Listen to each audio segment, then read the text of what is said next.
Hello, everyone, and welcome to ItsYourseason.life, where we are discovering and celebrating life at any age. This is a story about you, for you, from people like you. We all share a lot as we mature in life, and the journey is made even more special when we can celebrate it with someone else. This podcast series is based on living well and eating well, with Living Well podcasts featuring guests to inspire all of us to live a life soulful and rooted in a passion. Eating Well podcasts will be focused on healthy lifestyle tips, easy recipes with a plant-forward focus, and all-around wellness. So let's get started. Hello, everyone, and welcome to this episode of ItsYourseason.life, the Eating Well series. My guest today is Wendy Grono. She's been a colleague and a friend of mine for over 20 years, and I was so excited she sent me a Facebook message that she transitioned to a plant-based lifestyle about a year ago and says she feels awesome. She has some great results to share today. Of course, that meant we must chat to learn more and inspire others to move towards eating more plants. As you know, eating more plants means different things to different people, and there's a spectrum of eating more plants that will get you to 80 to 100% of eating plants. It's up to you. So let's listen to Wendy's story and hope you get some inspiration to eat more plants. Okay, so Wendy, you and I have been friends. We've acquaintances, colleagues, 20 years now. trying to think back when we met each other in Houston at the Houston Society for Human Resources Association, I think. So welcome, Wendy. I'm just so excited that you are here with me today. Oh, thank you, Lisa. It's my pleasure. Oh, it's great. When you told me on Facebook that you had gone plant-based, I was like, I have to talk to you and find out what you did. So here we are, and we want to hear everything and how you did it and how you're feeling. So yeah, so just to get us started, if you would just give us a little bit about your background, kind of how you grew up, and then we'll kind of take it from there. How does that sound? Sure. So I grew up with my dad's career. We moved almost every year or every other year. He's a retired colonel in the Army, graduated from West Point. So he was career military, and we were fortunate to live in some really interesting places, including West Point when he taught there, several places in Texas, Virginia Beach. We lived in Pennsylvania. And then I also had the opportunity for a couple of years. We lived on Oahu in Hawaii. So that's certainly one of my more favorite places that we lived. Yeah, you sounds like you got a good introduction to different lifestyles and cuisines. So, you know, the word now is eating pattern. So kind of describe what your eating pattern was like when you were growing up, like your formative years. You know, I know I'm 64, so I can say that out loud. But what was it like growing up for you and relationship with food and eating? Well, food for us was, my mother cooked. She was an outstanding cook. We definitely had more of a traditional outlook, I think, on food, where we always had meat on the plate. We always had, including red meat, we always had a starch like mashed potatoes. We always had some vegetables and then usually some type of dessert. So it was, a combination of protein and vegetable and starch and dessert. And so that's how I ate pretty much all the way up until a couple of years ago. And now my eating pattern is the complete opposite of that. And I am much happier for it. So what do you mean by what is complete opposite for you now?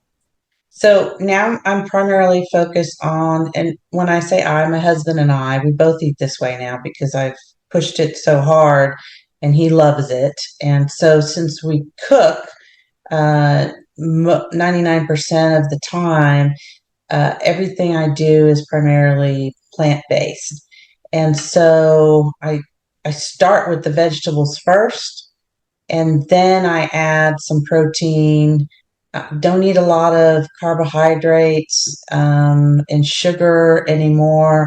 So instead of some meat, some potato, we'll use cauliflower potatoes that we make ourselves, or we'll do cauliflower rice. And so, for example, this evening, we've already discussed it. We have some really large mushrooms in the fridge. And so we're just going to do stuffed mushrooms with some mushroom and a little bit of cheese. And that's just going to be our dinner with no meat and nothing else with it. And so we my husband eats a little more meat than I do, but the only meat I really eat is a little bit of turkey, maybe some chicken, and then fish and shrimp. Other than that, I really stay focused on making sure I have lean protein for muscle building, and then the rest of my diet is some type of plant. I eat cucumbers for snacks. And saying that out loud, 5 years ago, it would never have crossed my mind to eat cucumbers for a snack. I do all kinds of different squashes. We use a lot of cruciferous vegetables, large salads. It's not fancy. It's really simple cooking, but find it very enjoyable. It's very filling. I've had some outstanding side benefits to it that I didn't expect. One is I've lost weight. I was trying to lose weight, which is one of the reasons why I started to add more vegetables. But adding more vegetables made me want to eat more vegetables. And so then I just felt better and better and better eating plants. When I have dessert, I'll eat fruit. So that'll be some berries or an apple. I tend to go more for the low glycemic fruits. I've also been really fortunate that I had very high cholesterol. My cholesterol numbers are now in normal range. I was pre-diabetic and now I'm in remission. I thought it was completely gone away, but my internal medicine doctor said, no, you're in remission. So that's good enough for me because my A1C and my glucose levels are the lowest they have been since I've been getting the numbers done, getting my blood work done. That's just remarkable.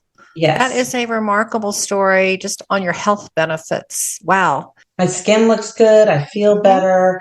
And I really don't cheat. I do this just because I really like it now. I think sometimes when we're not eating a lot of vegetables, it's hard to eat vegetables, honestly. But the more you eat vegetables, the more our system seems to crave the vegetables. And then it's a matter of getting a little bit more creative, doing something like spaghetti squash. So I'm always thinking of something I can do that might be a little bit new and fun and exciting from a vegetable standpoint. But if I can't think of anything really creative, we just go back to the old standards, and I don't put cheese on it like I used to. There's just so many things now that my taste buds have changed that just makes eating vegetables truly joyful. So what inspired you to eat more plants? Kind of what was your timeline, like how many months or years ago? And then what was kind of like, I'm going to give it a try. What inspired you finally to really push it? Well, about a year and a half ago, I had a health issue. So I started trying to figure out, I just started reading. I started reading about nutrition. I started reading about biology. I started reading about aging. And so I probably read 100 and some odd books. And when you start doing some kind of research, there's a lot of information out there, and it's hard to sift through what's accurate and what's not accurate. So I just started to look for patterns, and certainly what I saw over and over and over and over again was how important plants were to our health. And so I had read a number of years ago a book called Eat Right for Your Blood Type. And at the time that I read it, maybe 5-7 years ago, it said I should be a vegetarian. Well, the thought of being a vegetarian, I thought book is wrong. There's no way. I could never give up eating meat. And so I just put the book on my bookshelf. But one of the books I pulled out last year when I was doing all of this research was this book, and I read it from front to cover again. And I thought, okay, I have nothing to lose by trying what this book says. So I started to follow my blood type pattern, and I felt better like within 5 to 7 days. I Wow. just felt better. So Wow. I thought, well, I'll just do this a little longer and I'll do it a little longer. And I was really trying to eliminate sugar and significantly reduce my carb intake. So I knew I needed to bulk up and eat more fiber. What I didn't expect was that once you start eliminating some of the processed foods and the other foods and start really focusing on plants that you enjoy and not limiting yourself to what you think you like or don't like, it's just very easy to eat more plants. Your body, my body anyway, started to crave more. I just enjoyed eating them more. And so eating vegetables is now preferable to me than eating other foods. So, what's your two questions? What's your favorite vegetable, and what is one that you've learned to enjoy and you just really like it now? So my favorite is broccoli, Hmm. and I eat broccoli without cheese, without anything on it. Hmm. Broccoli, and I eat organic. It's really considered a superfood. Hmm. Every once in a while, I eat it almost every day. There's some days I just feel like, oh, I can't have another cup of broccoli. Hmm. And I think the food that I'm surprised that I enjoy the most Hmm. now is kale. Hmm. I eat kale salads. I roast kale. I love kale. Okay. And before, I might add a little bit of kale into something just because of the vitamin K or because it's good for you, but I never really enjoyed it. And Hmm. now I go out of my way to buy it and to add it into my week in some way. You know, if I go to a restaurant, I don't eat anything really other than salads when we go out. Hmm. So that way I can kind of make sure that whatever I'm eating, I can control. Hmm. And so last week we went and they had a kale salad. And, you know, not too many restaurants have kale salads, Hmm. but it Hmm. was fantastic. And, you know, 3, 4, 5 years ago, that would never have been something that I would have chosen. Yeah, I think sometimes we think we go out, we have to like not gorge, but maybe gorge is a good word, but really ultra enjoy ourselves.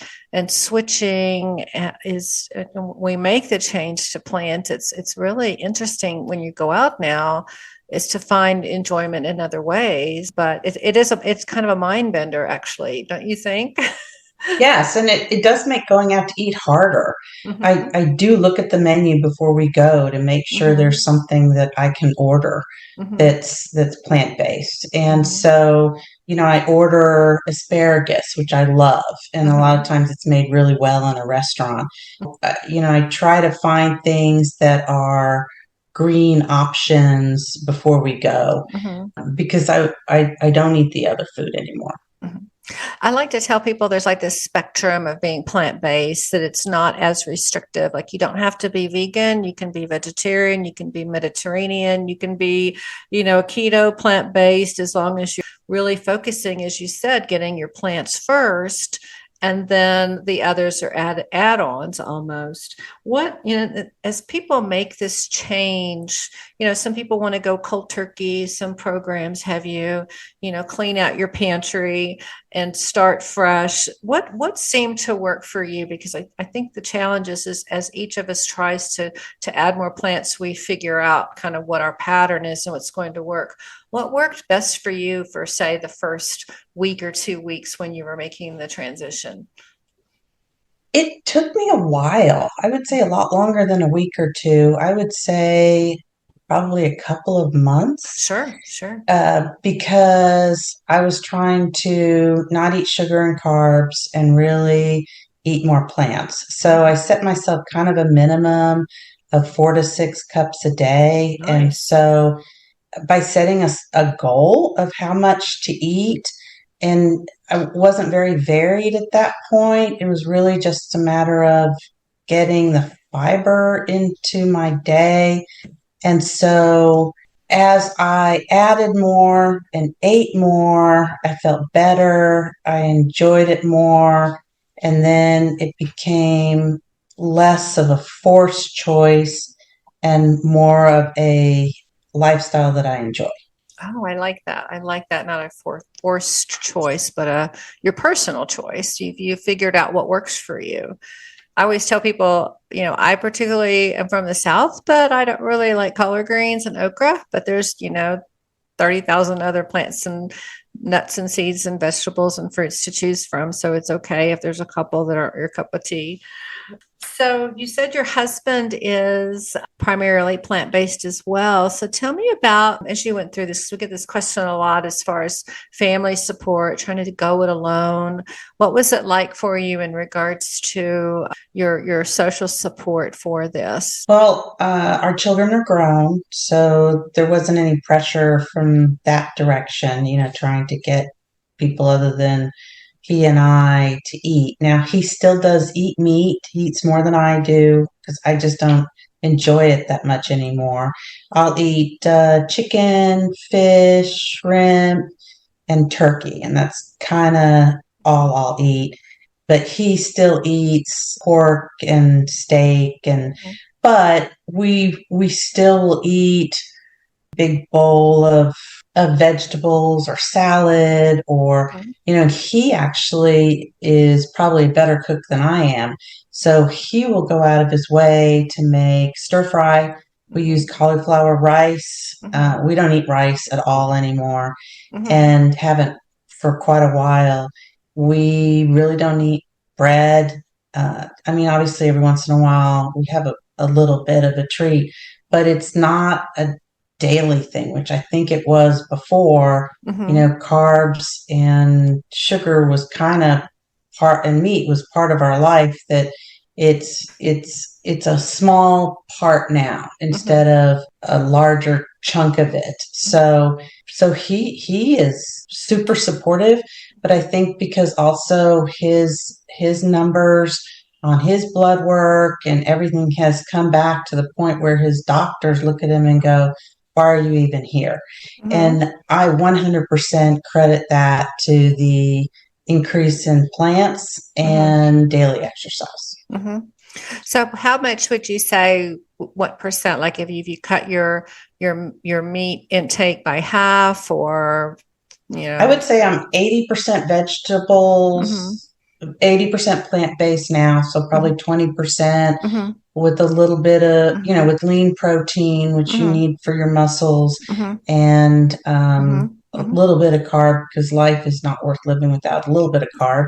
And then for him, he's probably more 60 to 70% plant-based, and probably, 25 to 30% meat. That's still a phenomenal change, because, I'm from Texas. You're in Texas, Right. I grew up with barbecue ribs.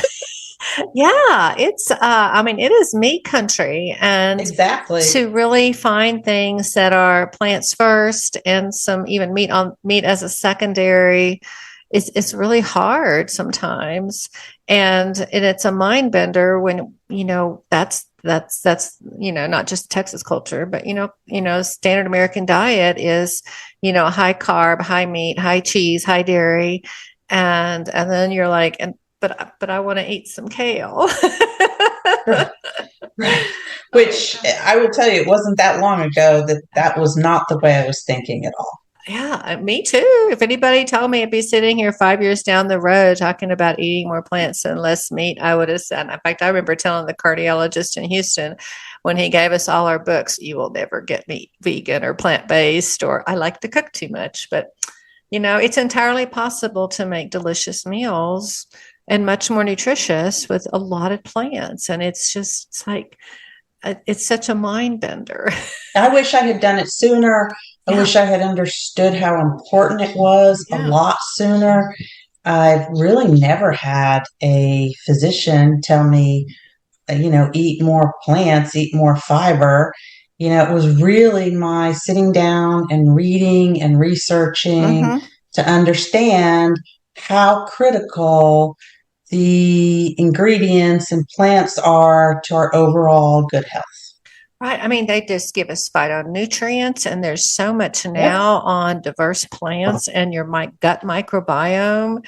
And it's like, that's where all our feel good comes from. I mean, again, like, I'm like you. If anybody had told me 5 years ago I would feel this good, and it's like crazy. It just needs to get out there. And that's what you and I are trying to do today, is just get the word out to be plant-based in a way that works for you. That's, 80%. I agree. And I think what anybody who's thinking about doing it, give it some time. It really does take a little while for your taste buds to change, for your thought process to change. And then you want to eat more plants. Initially you don't. You're really kind of working against it, because if that's not your normal. But 2-3 months into it for me, and it's probably different for everyone, it really took that long, but because it was a whole entire life of eating a certain way, and change that, it doesn't happen in just a few days, I don't think. No, I don't either. I was probably more like you, but I think I was more like on the 5 to 6 month plan.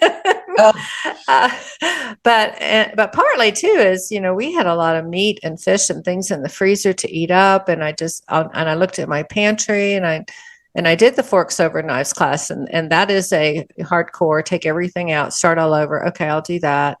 But you do have to manage the cravings and literally looking at food differently, looking at it as having color and crunch and sweetness, and then I don't know about you, but actually getting sweetness from like a sweet red bell pepper is kind of mind bending.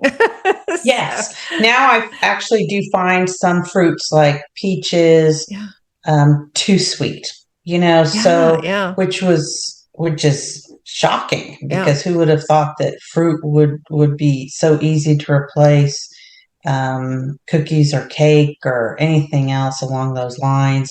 But and I don't need a lot, like a handful of blueberries or something like that, if I'm just craving a little bit of something. But if anybody had told me that I could give up sugar for almost a year, I didn't think I could give it up for 2 days, much less 12 months. Yeah, it's I know this isn't about me and the podcast, but I baked kolaches, and like I don't crave them anymore, even though I used to bake 12 dozen a day. But you have to give your body and your mind some time to make that transition, be patient. And so what would you tell people if they're wanting to add more plants? What are some tips that you might give them, or some reading, or how do you kind of keep your motivation going? I think the first one would be, don't limit yourself.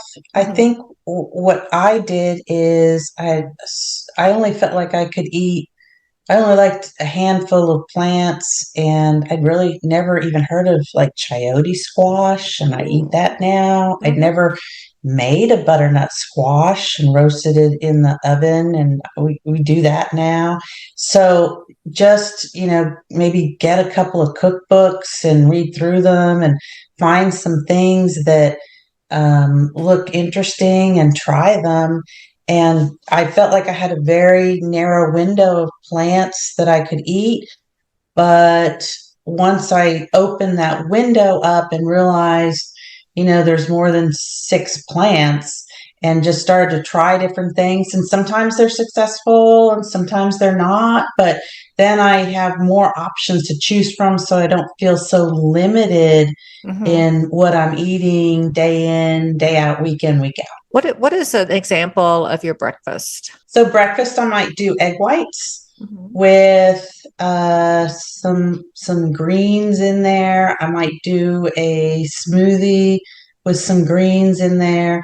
I would say probably the one meal that I have the most struggle getting some vegetables in is probably breakfast. So I don't feel a lot of guilt with that, but then I will, focus on vegetables for lunch and dinner. And usually for dinner, it's all vegetables. It's just easier for me to sleep with a lighter meal at the end of the day. And so, but I'll do like maybe veggies and a little tiny turkey burger for lunch.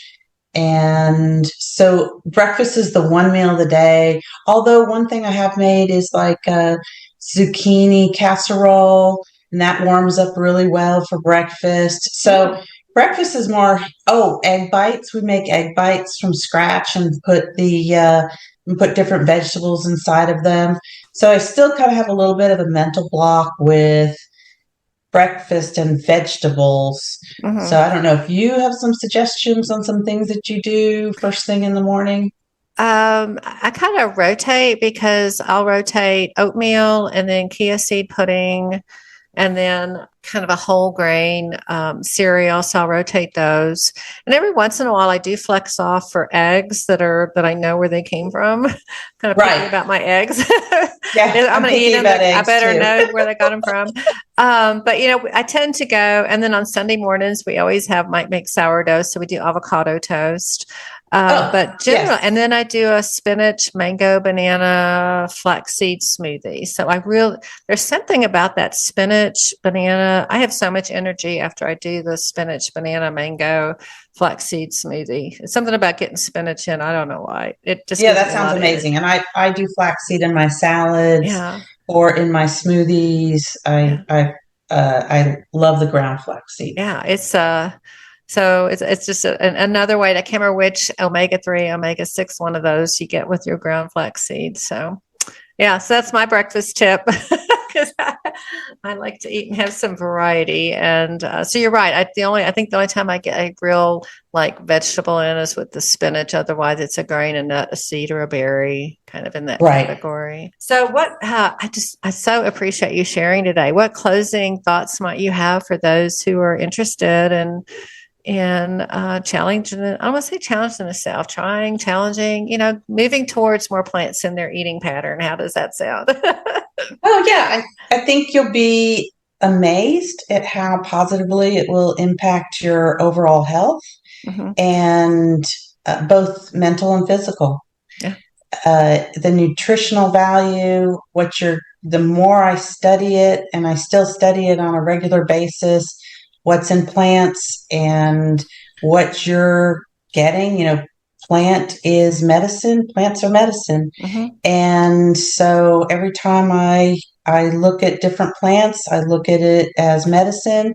And, obviously I want it to taste good. Also, think of that combination and you can make a positive impact on your physical and mental health. It's worth a try. It's worth a try. Yeah. Thank you. Thank you. I mean, you're a living testament. You reversed your numbers. And you have great skin on top of it all. Thank you. There is something about that skin, though. I think there is something to that. I think my skin looks better too, for sure. Great story, Wendy. Thank you so much for sharing. And I hope you inspire others. And both of us, we encourage others just to eat more plants, right? Thank you, Lisa. You've been an inspiration to me. I have thoroughly enjoyed everything that you do, your cookbooks, your podcast, your newsletter, your postings, and that was very inspirational. I'm not at that level of cooking yet, but I hope I will be someday. Oh, listen, you've done great with what you're doing. Keep it going, and you're just going to continue to inspire others. So thank you very much. Thanks for joining me today. I hope you received some cool new tips on how to eat more veg. Please be sure and join me at ItsYourseason.life on YouTube, on our website, on Instagram. Just look up either IYSL, Lisa Boson, or ItsYourseason.life is the website. So stay with me and let's just eat more veg.